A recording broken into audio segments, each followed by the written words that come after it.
അവിടെ ഇത്ര റെഡ് അടി. ഈ സാരിയുടെ പരസ്യം പുറത്തിറങ്ങിയ സാരി ശ്രദ്ധിക്കുന്നേക്കാൾ കൂടുതൽ കുട്ടിയായിരിക്കും ശ്രദ്ധിക്കപ്പെടുന്നത്. മൊബൈൽ നമ്പർ എത്ര?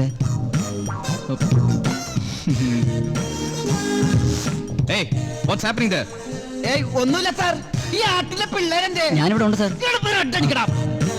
മൊബൈൽ നമ്പർ തരണേ. ആരെയും ഇവിടെ കൊണ്ടു വെച്ചത്?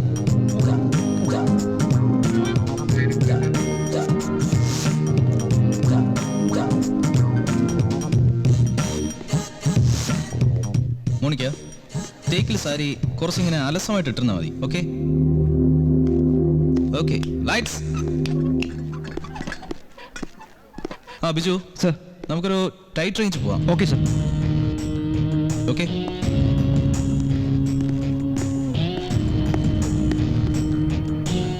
Excuse me sir, this is always suggestion sir. Yes. സാരിയുടെ അല്ലേ സാർ ആഡ്? നോർത്തിലെ പോലെ അല്ല, കേരളത്തിലെ സ്ത്രീകൾ കുറച്ചുകൂടെ ജെന്റിലായ ആഡാവും ഇഷ്ടപ്പെടുക.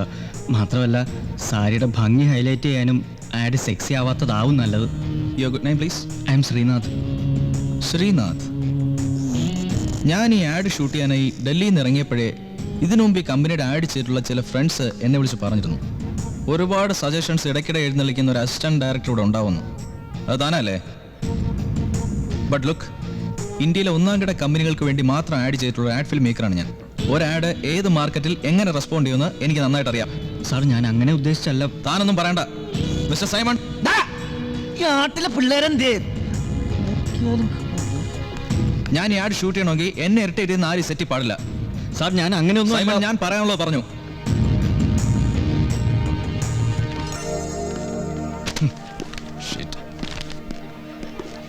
ടേക്ക് ടേക്ക് ടേക്ക്, എല്ലാവരും പോ. Take take.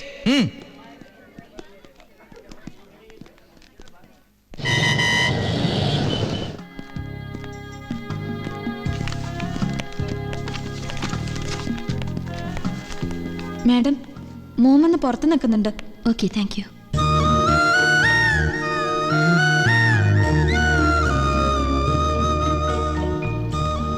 എന്താ ശ്രീ, എന്താടാ, എന്തെങ്കിലും പ്രോബ്ലം ഉണ്ടോ? ഹേയ്, ഇന്നും ഫ്ലോറിൽ നിന്ന് ഇറക്കി വിട്ട് കാണുമല്ലേ? എന്തായിരുന്നു പുതിയ സജഷൻ?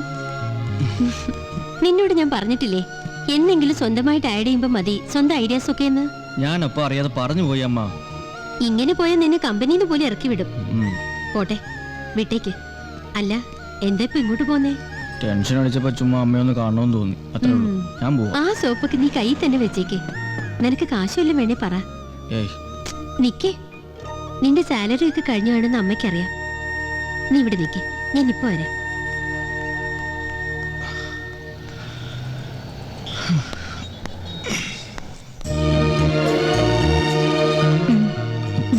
അമ്മ ചെല്ലേ, നീ ഒന്ന് കറങ്ങി റിലാക്സ് ചെയ്തിട്ട് വാ.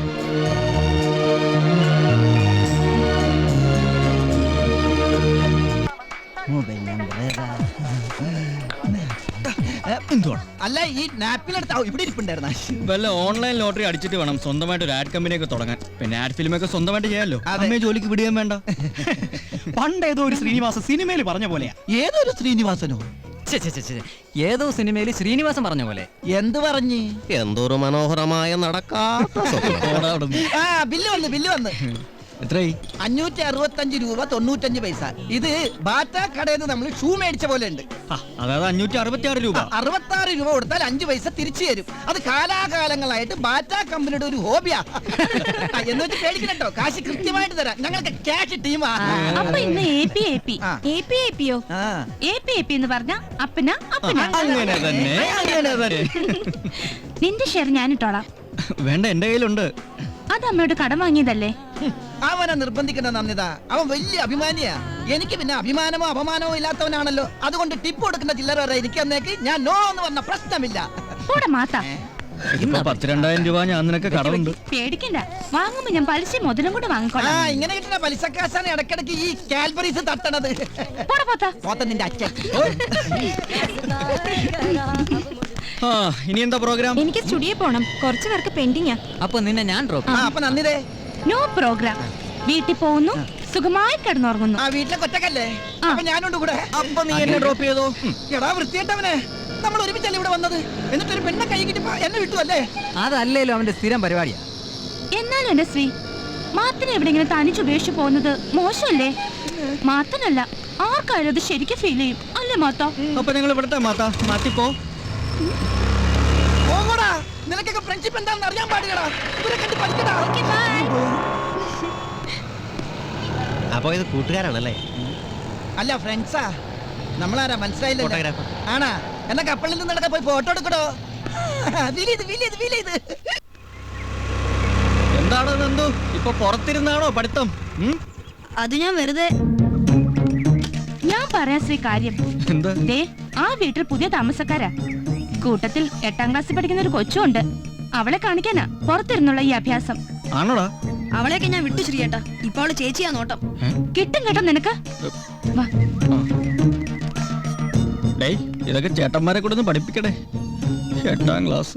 ഒന്നാം വനത്തിലെ കാഴ്ച കാണാൻ എന്നെയും കൂടന്നു കൊണ്ടുപോകൂ, നിന്നെ ഒരിക്കൽ ഞാൻ കൊണ്ടുപോകാം. ഇന്നു വേണ്ട അങ്കിൾ ആന്റി. കറിക്കറിയാൻ ഞങ്ങളുടെ കൂടാം. കുറച്ച് കാത്തു നിന്നാ ഈ കറി കൂട്ടി ആഹാരവും തരാം. അടിയാ വേണേ സഹായിക്കാം, പക്ഷെ രണ്ടാമത്തെ ശിക്ഷ വേണ്ട. പിന്നെ സ്വന്തമായി ആഡ് ഫിലിം ചെയ്യാൻ വല്ല ഓപ്പർച്യൂണിറ്റിയും തരായോ? അങ്ങനെ എന്തെങ്കിലും ഉണ്ടേ ശ്രീ ഇവിടെ ഒന്ന് പറയില്ലേ? ചുമ്മാ കയറിയെന്നേ ഉള്ളൂ. അമ്മയെ തറ, ഞാൻ ഇറങ്ങട്ടെ ആന്റി. ഹലോ, അങ്ങനെ പറഞ്ഞാ പറ്റത്തില്ല. ഭക്ഷണം കഴിച്ചിട്ട് പോയാ മതി. ദേ, ഫ്രിഡ്ജിൽ മീനിരിപ്പുണ്ട്, ശ്രീയുടെ ഫേവറേറ്റ്. കരിമീൻ വേണ്ട, ഞാൻ ഇറങ്ങാം. ശരി. ദാ, അങ്ങനെ വലിയ ജാടയൊന്നും കാണിക്കണ്ട. മീൻ വേണമെങ്കിൽ പെട്ടെന്ന് റെഡിയാക്കി ഞാൻ പൊതിഞ്ഞു തരാം. പൊടി കാഡ്ബറീസ്.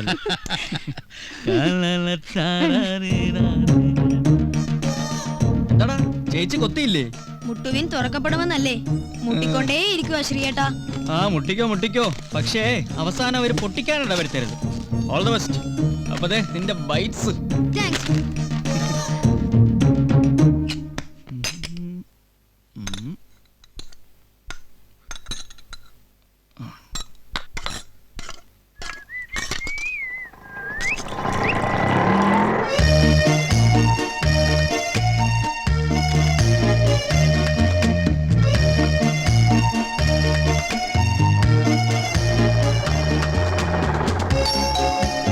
Yes, come in.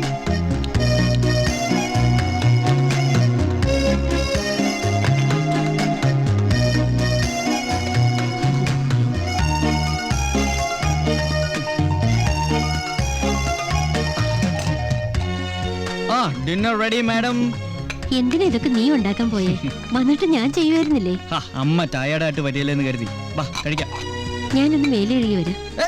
അതൊക്കെ പിന്നെ കഴുകാം, ആദ്യം ഭക്ഷണം കഴിക്കും. ദേ പറഞ്ഞതനുസരിക്ക് അമ്മക്കുട്ടിക്ക് പണ്ടത്തെ പോലെ അനുസരണ തീരെയില്ല. ഫ്രഷ് ചപ്പാത്തി, നല്ല ബെസ്റ്റ് കറി കഴിക്കും. എന്നിട്ട് അഭിപ്രായം പറ. എന്തായാലും നിന്നെ കെട്ടാൻ പോകുന്ന പെണ്ണ് ലക്കിയാ. Thank you.